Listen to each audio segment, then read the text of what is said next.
It's time now to take a look at stories making headlines on the front page of Nigerian newspapers, and I begin with the front page of the Blueprint. The major story here says, DSS on May 29th, Tinubu inauguration, key political actors plotting interim government. Key political actors plotting interim government. And the writers here says, once any attempt to thwart democracy will be crushed. Cautions judiciary, media, CSOs on yielding to plot. You find all the details on the front page of the Blueprint. We'll move now to the front page of the Leadership newspaper. Interim government plot. Security experts, politicians warn against repeat of June the 12th crisis. Interim government plot, security experts, politicians warn against repeat of June the 12th crisis. All the details on the front page of the Leadership newspaper. And on the front page of the Nigeria News Direct, DSS uncovers political actors plotting interim government.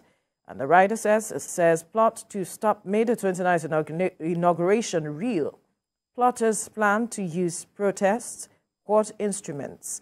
Warns plotters would bear consequences of law. All the details on the front page of the Nigerian News Direct. Mike. All right, I have this Nigeria here, and it says DSS warns against plot to stop Tinubu swearing in. Says misguided elements behind the conspiracy will be dealt with. We will resist interim government. The Swagger is saying that, all right?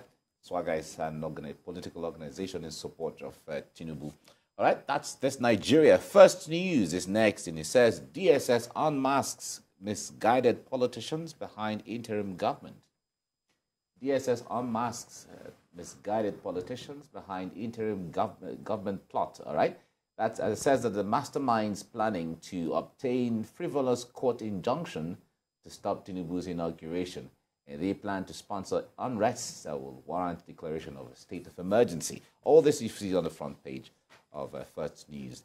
Daily Trust is next. Governors-elect pledge better deals, receive certificates of return. My family won't have a role in governance. Abba Gida is saying this. It's one of the new chief executives coming in. It's a new dawn in Benue. Reverend Father Hyacinth Alia is saying, I'll be governor for all rivers. Fubara is saying this, right? That's the Daily Trust newspaper. Business Day is next. Moribund mills. Paper imports go up 1.63 trillion in 5 years. That's the last one we're looking at right now. Veronica? Mike, let's look at the story that has been generating reactions since yesterday when the DSS, through its spokesperson, Peter Afunanya, came out to say that there are indeed plots about some persons who want to foist interim government and are saying that they want to perhaps, they are plotting. Let me just look at one of the papers. It says that plotting interim government, key political actors warns that any attempt to thwart democracy will be crushed. That's the DSS speaking, and is cautioning judiciary, the media, CSOs on yielding to plots. You know, you recall that leading up to, after the presidential election, we began to see reactions and persons began to speak with regards to the outcome of the process. And then we began to see statements about interim government. We've even had conversations here with regards to people reacting and saying, calling for interim government. And now the DSS, who is a major intelligence organization of the federal government, saying now that indeed there are persons who are plotting that. Yeah, the DSS will not just come and make a statement. I've heard some people said, oh, they're raising a false alarm. Alarm, yes. The DSS, they conduct their business in secrecy. In fact, they are secret police. That's what they are. Now, when the DSS comes out to make a statement, you should know that they have gathered adequate information or adequate intelligence to come out to say whatever that they have said. Now, the call for interim government or whatever some people are calling for, a lot of people are speaking from the perspective of inadequate information at their disposal. Absolutely. The Constitution does not allow for anything called interim government in Nigeria. The last time we had an interim government was in 1993, after the annulment of the June 12th election, headed by N.S. Shonekon. Yes. And it lasted for about 82 days, less than about 3 months, and that was it. So, a time where an interim government is warranted, it could be in a situation where there is war, massive war, that the government is displaced one way or the other, or there's a revolution, or there's a natural disaster in such a way, in such a magnitude that either government institutions or whatever are all subsumed in that process. If you don't have that kind of a situation, then every other one should be democratic. That's why he is saying that these people are trying to get, perhaps obtain frivolous court injunctions, they are looking at carrying out protests. There is no court in Nigeria that will issue an injunction to prevent the inauguration of a president or a governorship elect. There is no court in Nigeria that will do that.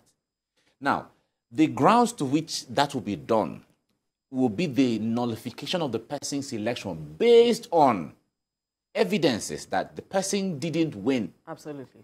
We saw the case in Bayelsa State a few years ago. So that is possible.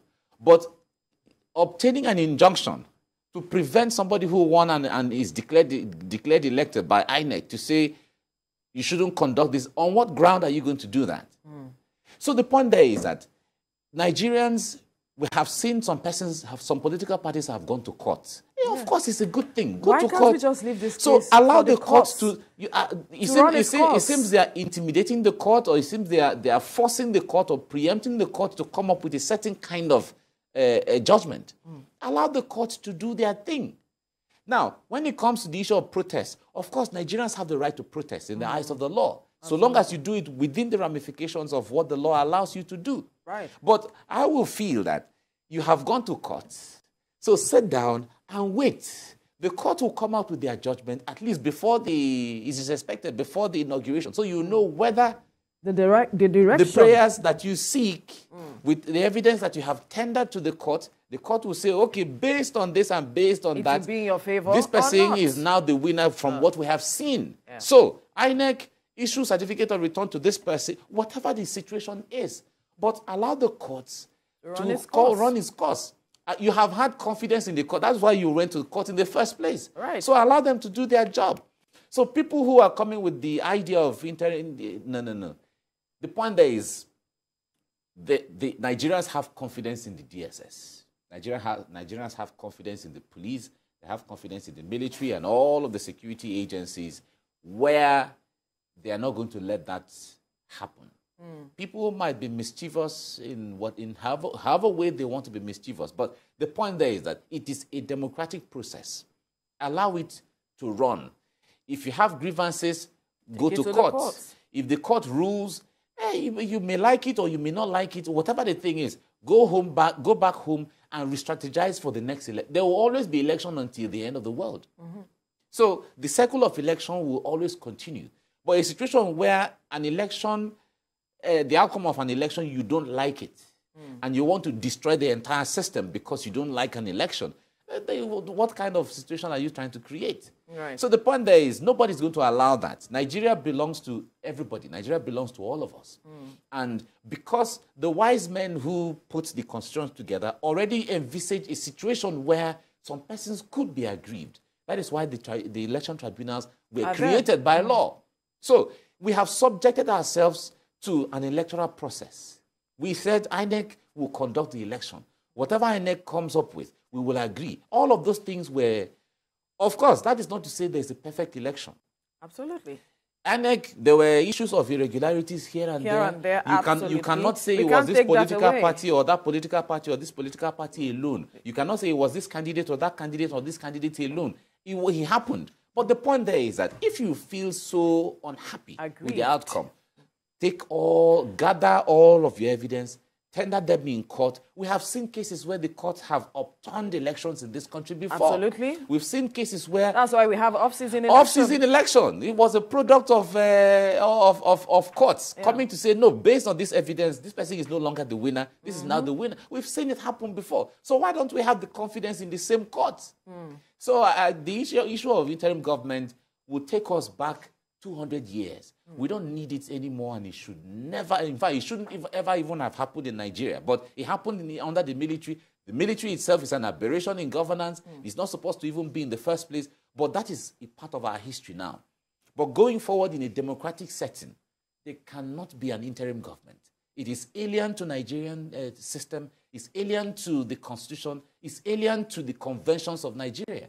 If there is a constitutional amendment, and Nigerians feel, okay, National Assembly, let's infuse a situation where there can be an interim government. For instance, if that happens and the Constitution recognizes it, fine.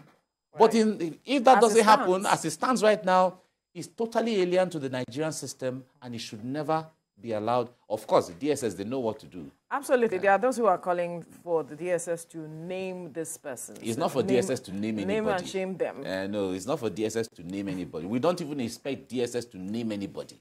They will not name anybody. They've already, the information that is for the public has been sent to the public. The issue of the individuals, DSS knows what to do with those ones. Even if they are arrested, you may never hear that so person has been arrested for this or for that. DSS already knows what to do.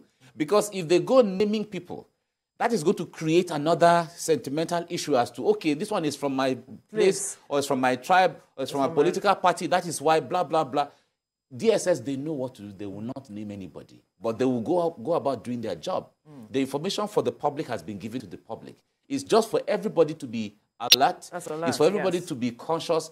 And in fact, to have even put that information out, send signals to those who are plotting the thing that DSS already knows what we are doing, so let us stay back.